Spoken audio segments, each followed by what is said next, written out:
Hello and welcome back to my channel. On this episode we'll be introducing this brand new custom painted board from Trampa boards. So let's have a look. So this project has been 6 months in the making, starting back in December last year. It all started with a visit over to Trampa boards when I went to see Ted and the crew up there, checking out what they have to offer. So they had some sick stuff up there, looked at the warehouse and where the boards are made. This was before the move. Tried out a few of the boards, had a couple of adventures, and also see what it's like to ride their boards. Now I'm very impressed with the customization that you have from Trampa. You can go there, you can customize literally everything. But me, with being a little bit more obsessed with that custom feeling, I had to go one stage further.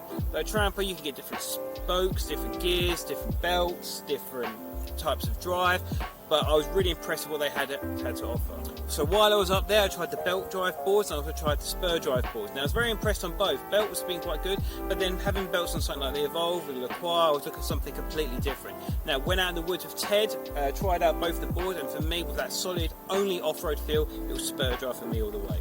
So as soon as I got back from Trampa boards, I was already hooked. I was already on the phone to Ted saying, I want to get this board, what do you recommend?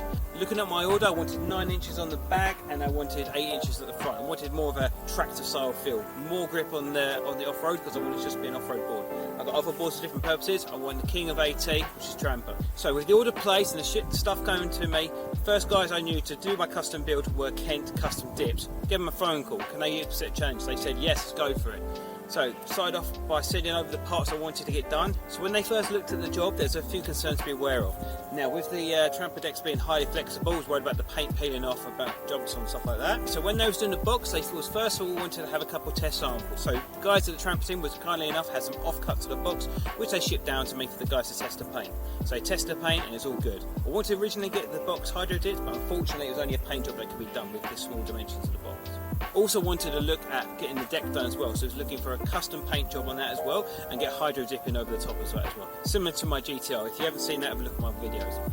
Okay, so going through the stages, first thing that needs to be done is obviously base coat in all the parts. Once they're being base coated, they need to be painted the colour they're meant to be. So the metal parts are all painted bronze. The decals were put on the box so they could be removed afterwards, and then everything was covered in a bronze paint over the top. With the deck, it's a little bit more difficult. With the flexible paint, it's very difficult to get a paint that can stick to the Trampa board deck. Because with the flexing of the deck, it's very important that you have that space for the paint to move. Also have the aesthetics that you want having that custom paint job as well. So after it's been painted, you have all these graphics put on the board, base coat over the whole top, and then hydro dipped after that. Once that task is all complete, they all get shipped up to Trampa boards, then that arrived, finally boards fully assembled.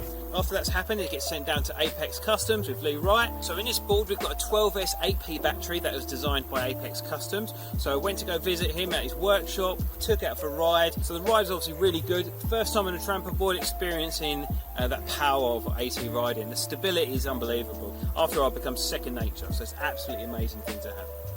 So once that's all complete, finally get the board and now it's back home. Now let's have a look at the board. So it's been a really long process, starting off in December, January last year, getting the boards customised and custom painted. Other than that, we've just got a custom paint job and we've got a 12S and 8P battery inside the board. Okay, so that's the first episode's introduction to board. Next episode we're going to be looking at taking that for a test ride, seeing how it feels on AT. So if you're interested in the battery build from Apex Customs, look over to on the description below, which will be a link to Lee Wright's YouTube channel. He's going to show you how that first kind of changeover period of me getting the board for the first time.